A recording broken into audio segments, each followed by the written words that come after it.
उत्तर प्रदेश के संभल में मस्जिद के अंदर नमाजियों की संख्या सीमित करने के प्रशासनिक फैसले पर इलाहाबाद हाई कोर्ट ने कड़ी नाराजगी जताई है। अदालत ने साफ शब्दों में कहा कि कानून व्यवस्था बनाए रखना प्रशासन की जिम्मेदारी है और अगर जिला प्रशासन यह जिम्मेदारी निभाने में असमर्थ है तो उसे अपने पद पर बने रहने का अधिकार नहीं है। कोर्ट ने यहां तक कह दिया कि यदि डीएम और एसपी कानून व्यवस्था संभाल नहीं सकते तो उन्हें इस्तीफा दे देना चाहिए या फिर खुद ही यहां से अपना तबादला करा लेना चाहिए। अदालत की इस सख्त टिप्पणी के बाद न सिर्फ संभल बल्कि पूरे प्रदेश में इस फैसले को लेकर चर्चाएं तेज हो गई हैं। हाईकोर्ट ने यह भी कहा कि यदि वह निजी संपत्ति है तो राज्य से किसी अनुमति की ज़रूरत नहीं है। यह टिप्पणी जस्टिस अतुल श्रीधरन और जस्टिस सिद्धार्थ नंदन की खंडपीठ ने मुनाजिर खान की याचिका पर सुनवाई करते हुए की। नमस्कार, आप देख रहे हैं आई इंडिया और मैं हूं आपके साथ प्रशांत कुमार। संभल में मस्जिद के अंदर नमाज पढ़ने वालों की संख्या सीमित करने के प्रशासनिक आदेश पर इलाहाबाद हाई कोर्ट ने सख्त रुख अपनाते हुए इसे खारिज कर दिया है।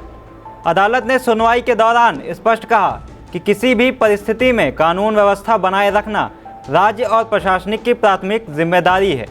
अदालत ने कहा कि धार्मिक व्यवस्था और पूजा अर्चना के अधिकार को सीमित करना प्रशासन का काम नहीं है, बल्कि प्रशासन की भूमिका यह सुनिश्चित करने की है कि हर समुदाय को अपने निर्धारित धार्मिक स्थल पर शांतिपूर्वक ढंग से पूजा पाठ करने का अवसर मिले।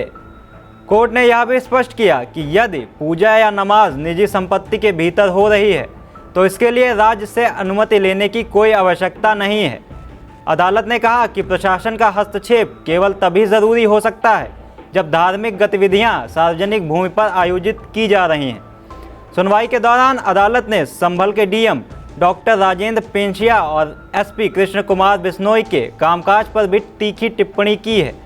कोर्ट ने कहा कि अगर प्रशासन को लगता है कि वह कानून व्यवस्था संभालने में सक्षम नहीं है तो ऐसे अधिकारियों को अपने पद पर बने रहने के बजाय इस्तीफा दे देना चाहिए या फिर स्वयं ही स्थानांतरण करवा लेना चाहिए। यह पूरा मामला संभल के सिख हयात नगर क्षेत्र से जुड़ा हुआ है, जहां गाटा संख्या 291 पर नमाज अदा करने को लेकर विवाद सामने आया है। इस मामले में मुनाजिर खान नाम के व्यक्ति ने हाईकोर्ट में याचिका दाखिल की थी। याचिका में आरोप लगाया था कि रमज़ान के दौरान उन्हें स्थान पर नमाज अदा करने से रोका जा रहा है, जबकि वहां पहले से मस्जिद मौजूद है और लोग लंबे समय से वहीं नमाज अदा करते आ रहे हैं। याचिकाकर्ता के वकील ने अदालत को बताया कि रमज़ान के पवित्र महीने में बड़ी संख्या में लोग मस्जिद में नमाज अदा करने आते हैं। ऐसे में प्रशासन द्वारा नमाजियों की संख्या सीमित करने का फैसला धार्मिक अधिकारों का उल्लंघन है। हालांकि सुनवाई के दौरान अदालत ने यह भी नोट किया कि याचिकाकर्ता की ओर से अभी तक उस कथित मस्जिद या नमाज अदा करने के स्थान की कोई तस्वीर अदालत में पेश नहीं की गई है।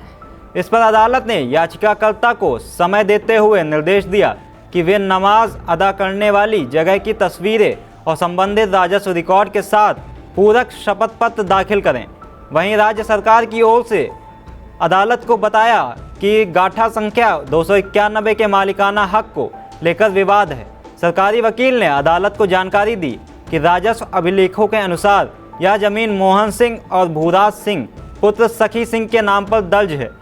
प्रशासन ने यह भी कहा कि कानून व्यवस्था बिगड़ने की आशंका को देखते हुए एहतियात नमाजियों की संख्या सीमित करने का निर्णय लिया गया था और फिलहाल करीब 20 लोगों को नमाज अदा करने की अनुमति दी गई है।